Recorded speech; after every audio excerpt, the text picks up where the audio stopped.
ওই যে আল্লাহ ধ্বনিটা উচ্চারিত হতো, ওই সময় কলিজাটা মোচড় দিয়ে উঠতো, দিলটা সাক্ষ্য দিত যে এই বদদুয়া যে জালেমের বিরুদ্ধে পড়েছে, আর ওই জালেমের লাশও মনে হয় দাফন হবে না এই মাটিতে।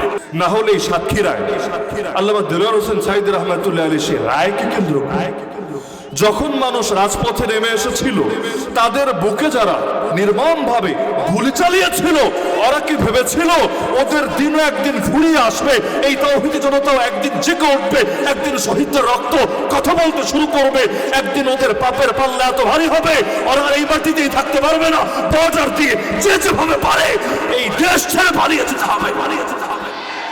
যদি ভাবতো, যদি কল্পনা আসতো, অন্তত একটু রয়েস হয়ে করতো, কিন্তু আমাদের চোখগুলো সাক্ষী, আমরা প্রত্যেকে জীবন্ত সাক্ষী, রয়েস হয়ে পর্যন্ত করে নাই। এমনকি কখনো কখনো আল্লাহর ব্যাপারে পর্যন্ত এমন কথা বলেছে যেটা কোনো সাধারণ মুসলমান, সাধারণ যে ঠিক মতো নামাজও পড়ে না, সেও শুনবে, সহ্য করার ক্ষমতা নাই, এই টাইপের কথাবার্তাও বলেছে। আল্লাহ হেফাজত করুক। কিন্তু বাস্তবতা এটাই, যেখানে গিয়ে বান্দার চিন্তার দৌড় শেষ, সেখানে আমার আল্লাহর কুদরতের দৌড় মাত্র শুরু। এজন্যই দেখেন না, বদরের ময়দানে এসে আবু জাহাল, নাম তো শুনেছেন সবাই, যদিও আবু জাহাল এটা কারো নাম না। আবু জাহাল মানে গণ্ড মূর্খ, মহামূর্খ। কোন বাপ মা কি সন্তানের নাম মূর্খ রাখে না? কি রাখে রে ভাই? কোন অমুসলিমও তো নিজের বাচ্চার নাম মূর্খ রাখবে না। তাহলে আবু জাহাল আবার নাম হয় কিভাবে? এটা আসলে নাম না, ওর নাম হলো আমর। সুন্দর নাম, আমর, কমন না আমর। বাপের নাম হলো হিসাম, একসাথে মিলিয়ে বললে আমর বিন হিসাম। আরব জাতি আবার বাপের নামটা নিজের নামের সঙ্গে মিলায় বলে আমর বিন হিসাম। কিন্তু আমি যদি 10 বলি এখানে আমর বিন হিসাম, আমর বিন হিসাম, আমর বিন হিসাম, অনেক সাধারণ মানুষ চিন্তা করবে হুজুর জানি কোন পীর সাহেবের নাম বলছে না কোন বুজুর্গের নাম বলছে, এটা আবার কেডা, এটারে তো আমরা চিনি না। তো যদি খালি বলি আবু জাহাল, আর চিনে দিতে হবে না, সবাই এমনি চিনে ফেলবে। এমনকি দুষ্টমি কইলেও যদি কারে ডাক দেন, ওই আবু জাহাল শোন, এত বড় নেতার নামে ডাক দিলেন, ওই আবু জাহাল শোন, দেখবেন কেউ খুশি হয় নাই, উল্টা বেজার হয়ে গিয়েছে। তো নামের চাইতেও তার কুকর্মের কারণে ওই শব্দটা বেশি প্রসিদ্ধ হয়েছে। মাঝে মাঝে লোকে এমন পচে, নিজে তো পচে নিজের জন্য স্থায়ী কুনাম পর্যন্ত যায় বরাদ্দ হয়ে। বাংলাদেশও আছে অনেকের নামটাম বলা লাগে না, বিভিন্ন পশু পাখির নাম বললে লোকে তার এমনি চিনে ফেলে। অনেকে মহান গুণ অর্জন করতে সক্ষম হয়, আল্লাহ হেফাজত করুন। তো এখন ওই বদরের ময়দানে এসে আবু জাহল হুঙ্কার ছুড়েছিল, লা ইউবাদুল্লাহু বাদা হাযাল ইয়াউমি আবাদা, আজকের দিনের পরে এই পৃথিবীতে আর কোনোদিন আল্লাহর ইবাদত হবে না। বাক্যের ধরন দেখেন, আর কনফিডেন্স লেভেলটা দেখেন। আজকের দিনের পরে আর আল্লাহর ইবাদত হবে না, আল্লাহর ইবাদতের এক্সপায়ার ডেট হয়ে যাবে, আল্লাহরে খতম করতে চলে এসেছে এখানে। কি ওই দিনের পর তো আর আল্লাহর ইবাদত হচ্ছে না, তাই না? আল্লাহর ইবাদত হচ্ছে না। আরে দুনিয়ার মানুষের চিন্তা যে কই গিয়া শেষ হয়, মানুষ চিন্তাই করতে পারবে না। মুনাফিকরা খন্দকের যুদ্ধের সময় আমার নবীর পেটে যখন পাথর বাঁধা, সাহাবীদের পেটেও পাথর বাঁধা, একদিকে আল্লাহ রাব্বুল আলামিন এই সফরে জিনিসটা ভালো করে দেখার তৌফিক দিলেন।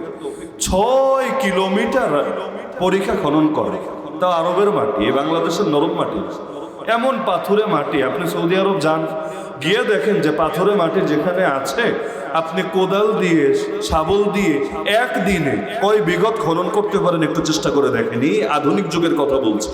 সেখানে মাত্র 6 দিনের ভেতরে কি বিশাল এক পরীক্ষা তাদেরকে খনন করতে হলো।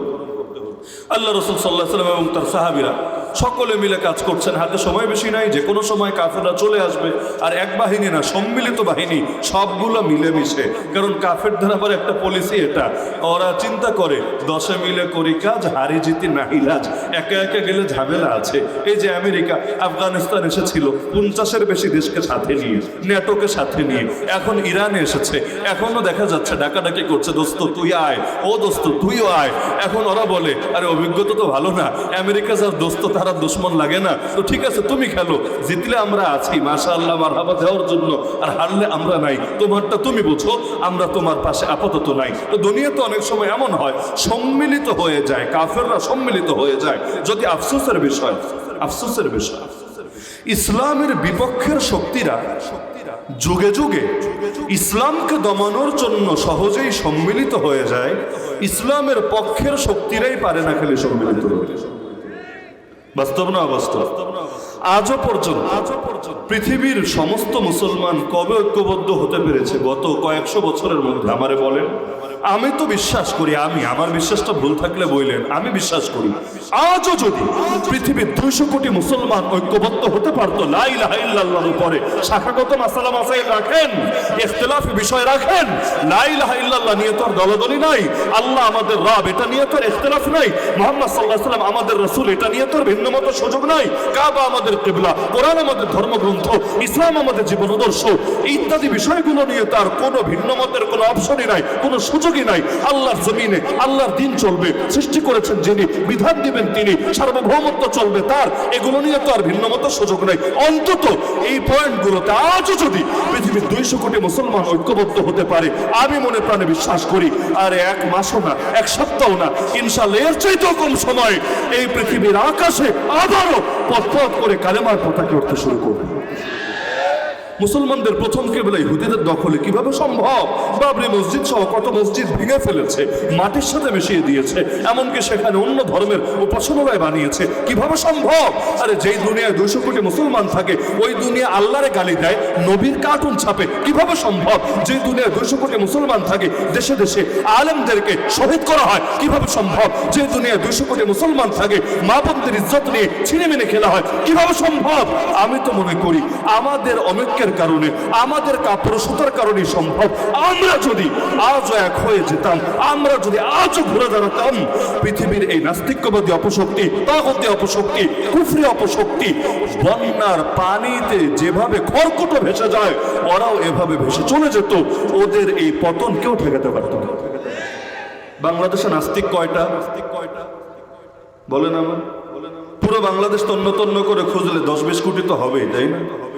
বলবেন ওজোর 20 কোটি তো মানুষই নেই, 20 কোটি নাস্তিক আসবে কোত্থেকে? আপনি খোঁজেন না, পুরো সাতক্ষীরা তন্ন তন্ন করে খুঁজেন, আসলেই নাস্তিক, খাঁটি নাস্তিক কয়টা পাবেন আমারে বলেন, কয়টা? অথচ দিনের পক্ষে লোক কত মাশাআল্লাহ। আপনি প্রতিটা গ্রামে গেলে কত হাজার হাজার মানুষ পাবেন যারা শুধু দিনকে ভালোবাসে তা না। আমি মনে করি ব্যক্তিগত আমলের ত্রুটি থাকতে পারে, কিন্তু দিনের জন্য তারা যদি বুকে রক্ত ঢালতে পারে এতে তারা মোটেও ব্যর্থ মনে করবে না নিজেকে, বরঞ্চ রক্ত দিতে পেরে হাসি মুখে শাহাদাতের স্বাদ পান করতে করতে দুনিয়া থেকে শেষ নিঃশ্বাস করবে। তাহলে যেই দেশে এত খাঁটি মুসলমান থাকে ওই দেশে গুটি কয়েক নাস্তিকরা এত ক্ষমতা পায় কিভাবে? গুটি কয়েক বামরাম আমাদের মাথার উপর ছড়ে ঘোরায় কিভাবে? ওরা এত কম, আমরা এত বেশি, ওরা এত কম, আমরা এত বেশি, এরপরও পারেটা কিভাবে? এমনকি দেখবেন মজার বিষয়, এই বাম নাম শুনেছেন না? বাম মানে আমার বাম হাত এটা নয়, বাম আদর্শের যারা, বামপন্থী যারা, এগুলো তো বাংলাদেশে ওরাও জানে সংখ্যা এত কম, কখনো নিজেরা ক্ষমতায় যেতেও পারবে না, কখনো বড় দল টল করে, আর ওদের দলাদলিতে আরো বেশি, আমাদের চাইতে আরো বেশি, ওদের 10 জন 20 জন মিলে এক একটা দল হয়, গ্রুপ হয়, ভাঙন হয়। কিন্তু দেখবেন কি যে খেলা জানে বেচারারা, সরকারে যারাই আসে কেমনে যেন তাদের কাঁধে গিয়ে কিভাবে শহর হয়ে যায়। ওই যে আল্লামা দেলোয়ার হোসেন সাঈদী রহমাতুল্লাহি আলাইহি কোরআনের পাখি একটা কথা বলেছিলেন না, ওনার জীবনে শেষ আলোচনায় সম্ভবত ছিল ওইটা। আমি জীবনে কত ডজনবার এটা শুনেছি হিসাব নেই, যে কথার মধ্যে দুষ্টমি করে বলেছিলেন যে ভূতের পা থাকে নাকি পিছনের দিকে, যতই সামনের দিকে আগাতে চায় ততই পেছনের দিকে চলে যায়। এরপর আফসোস করে বলেছিলেন যে বাগান ধ্বংস করার জন্য হুতুম প্যাঁচা বেশি না, একটা থাকলেই চলে, বরবাদে গুলিস্তা কে লিয়ে এক হি উল্লু কাফি হ্যায়। কিন্তু আফসোসের বিষয় প্রত্যেক ডালে ডালে হুতুম প্যাঁচা বসে গেছে।